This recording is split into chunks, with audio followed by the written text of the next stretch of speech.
Assalamualaikum warahmatullahi wabarakatuh.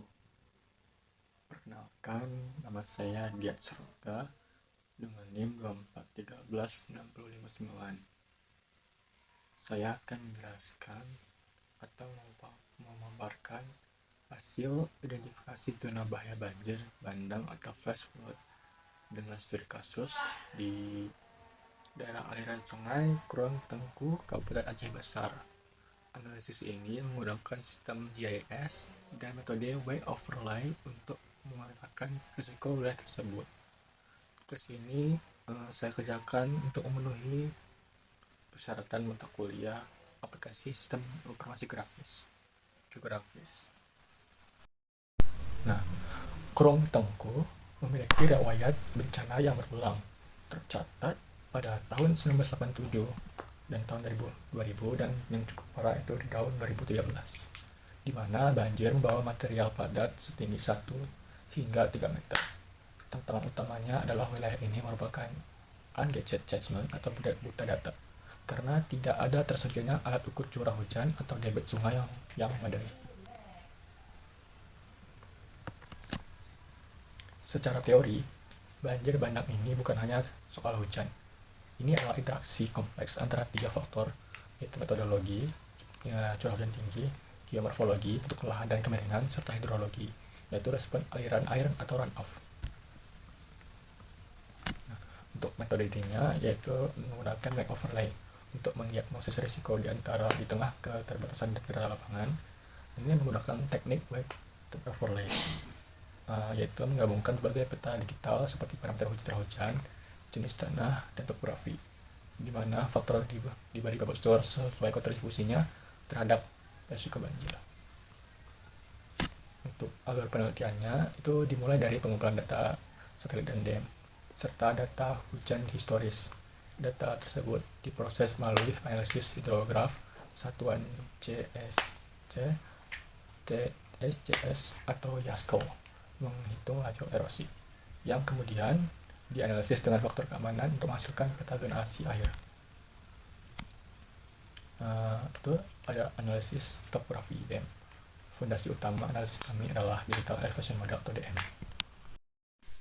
Dari sini kita bisa melihat elevasi wilayah, mulai dari dataran yang tinggi hulu itu ada 2 warna merah hingga hilir warna hijau. Data ini krusial untuk menghitung kemiringan lereng dan arah aliran air. Lanjut next slide, itu ada faktor debit dan kemiringan. Nah, faktor pertama itu adalah kemiringan lereng. Di daerah aliran sungai 7 untuk kemiringannya mencapai 16 sampai 25%, yang masuk kategori bahaya tinggi.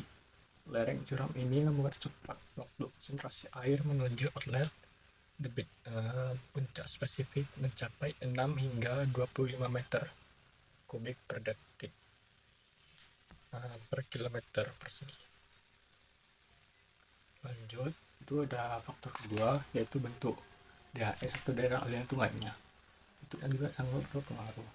Bentuk itu dia memanjang mengalir air bertahap dari subdas keempat dan 7 cenderung membentuk bulat seperti corong, membentuk volume air dari berbagai titik melonjak secara mendadak di outlet, memicu banjir bandang.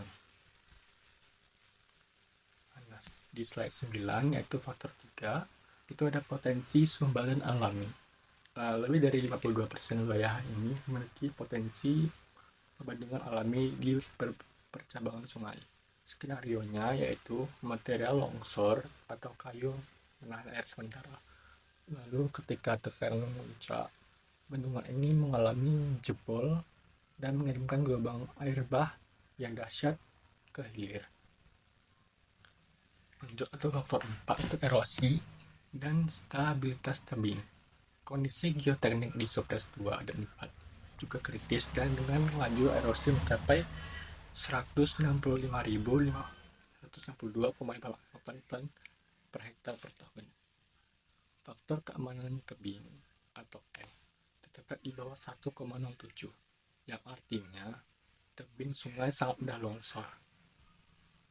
dan menyuplai material sedimen saat banjir terjadi. Nah, lanjut dulu dah. Peta zona kerawanan. Ini adalah hasil akhirnya, yaitu peta tingkat kerawanan hampir seluruh DAR atau daerah sungai Krum Tengku berada dalam kondisi kritis dengan sekitar 11,08% wilayah berzona bahaya tinggi dan 57,22 berbahaya tinggi sedang. Sub-4 menjadi perhatian utama karena mencakup permukiman seperti Desa Raya Kameng, Borandeh, dan Mesanah Kula. Di sini terjadi kombinasi mematikan antara erosi tinggi dan das yang bulat. Potensi ini mengalami bentukan alami. Nah, kesimpulannya, dari berbagai diagnosis kami itu menunjukkan adanya debit ekstrim, morfometri das yang mempercepat kumpulnya air, serta stabilitas tebing yang rendah. Terbukti bahwa model ASIC atau sistem informasi grafik yang efektif dapat memetakan risiko wilayah ini ya dengan minum instrumen banget. Lalu rekomendasi mitigasi, saya merekomendasikan dua tindakan. Yang pertama, itu metode vegetatif berupa reboisasi subdas 2 dan 4 untuk menahan erosi. Kedua, metode sipil teknis dengan membangun ground shield atau tambang dasar di subdas 4 hingga 7 untuk mengurangi kecepatan arus sungai. Penutup, pemetaan zona bahaya ini adalah langkah awal yang krusial untuk manajemen bencana berbasis data demi mengurangi risiko korban jiwa di masa depan. Terima kasih. Wassalamualaikum warahmatullahi wabarakatuh.